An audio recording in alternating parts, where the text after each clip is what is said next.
Tennessee Homestead. How the heck are you? I know, last week I was out and gone. Feel like I've been running all over the country, but it wasn't quite that bad, just a few states.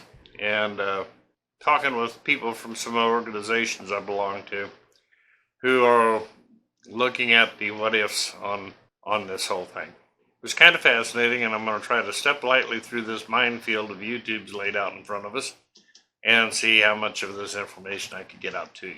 And while I was gone, I guess somebody decided to blow up Nashville.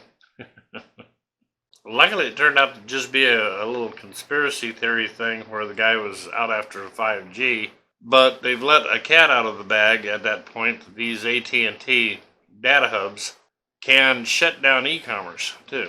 There was areas here in Tennessee and Kentucky, and I think Virginia, too, West Virginia, somewhere along there.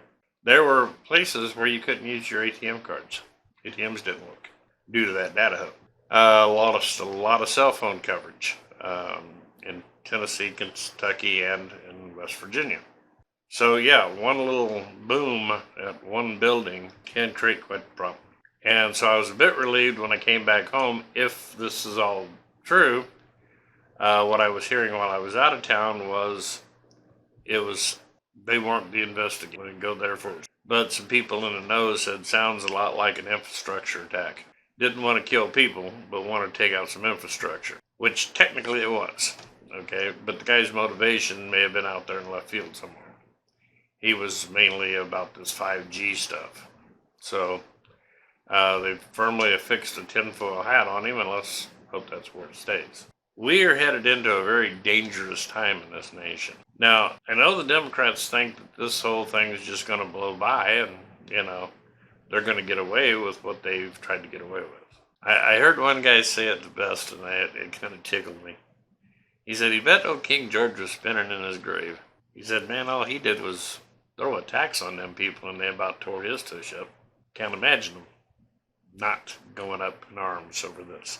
Nobody that I know would want to see a civil war. Most of the people I was talking with are war fighters. They've been there. They're meat eaters, and they don't want to see something like that. Not in this country. They really. What we're going to end up looking at is probably states taking back their rights from the federal government. That's a lot of the talk out there right now.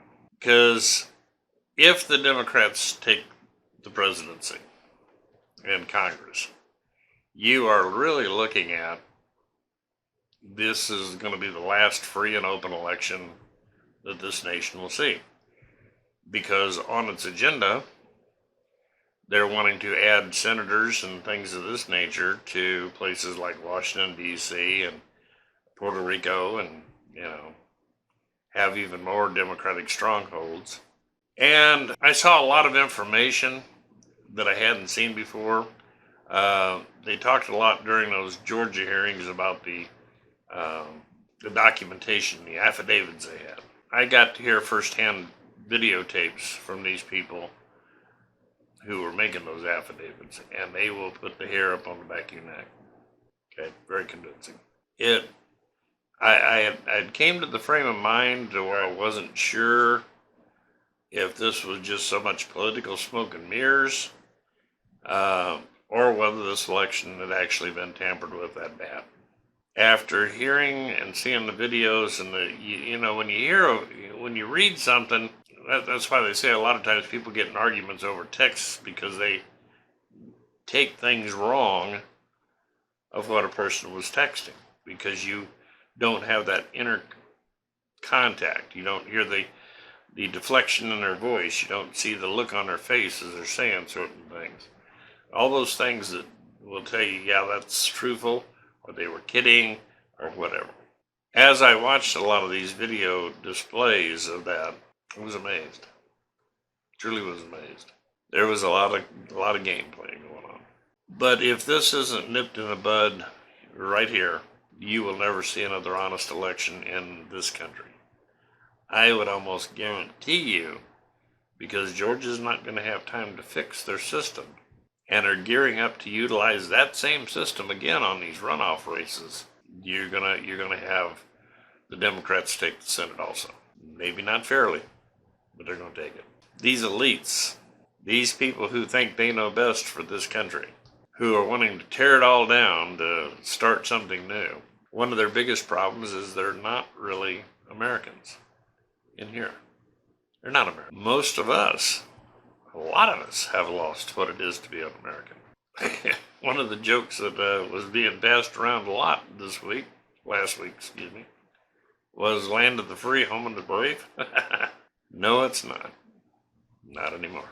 We have so let down the greatest generation who fought and died in such large numbers to protect America from the crazies coming out of Europe, just to have a couple of generations later handed over to the communists. That's where we're headed. This is no longer about Republicans, Democrats. This is about free-thinking American communists, which way you want to go. There is a large groundswell up here who are pretty much saying communism is not coming into our states, not on our watch. Not going to happen. Now, does that necessarily mean that we're going to start shooting at them? Probably not.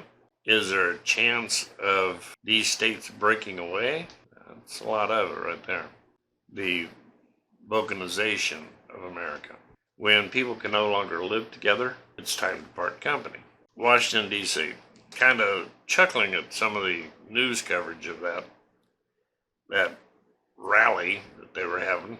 It's amazing how the D.C. police, they had the crowds totally under control. Had a police presence that was just wild. They could have controlled Antifa and Black Lives Matter if they wanted. You see a different desire there. Caught where they were, some of the news sources was trying to blame the Proud Boys for stabbing people, when actually it was the Proud Boys that got stabbed. If this country ever goes up in a civil war, I'm afraid my main thrust would be the media. The media and the universities. I'd want to see them gone. Hopefully it never comes to that. If you're not prepared to weather the coming storm, you need to get prepared. Do everything you can do. You're going to need gas. You're going to need food. You're going to need water. Okay? You're going to need a shelter. Please get those things in line. Hopefully this gets resolved peacefully. But it's just not looking real good. We have seen the courts, they haven't heard any testimony. They haven't seen any cross-examination of these witnesses because it never gets that far. They're dismissing it out of hand. They don't want to deal with it because they know when you have to start dealing with these improprieties in this election, people could go to prison. That's like they had found one where they had some of the vote scanning machines and computers sitting in a room with a smart thermostat. And Microsoft gave them the heads up. Your thermostat was transmitting data to Red China. I bet they didn't figure on getting caught on that one. That's getting. I know the technology's there to do it.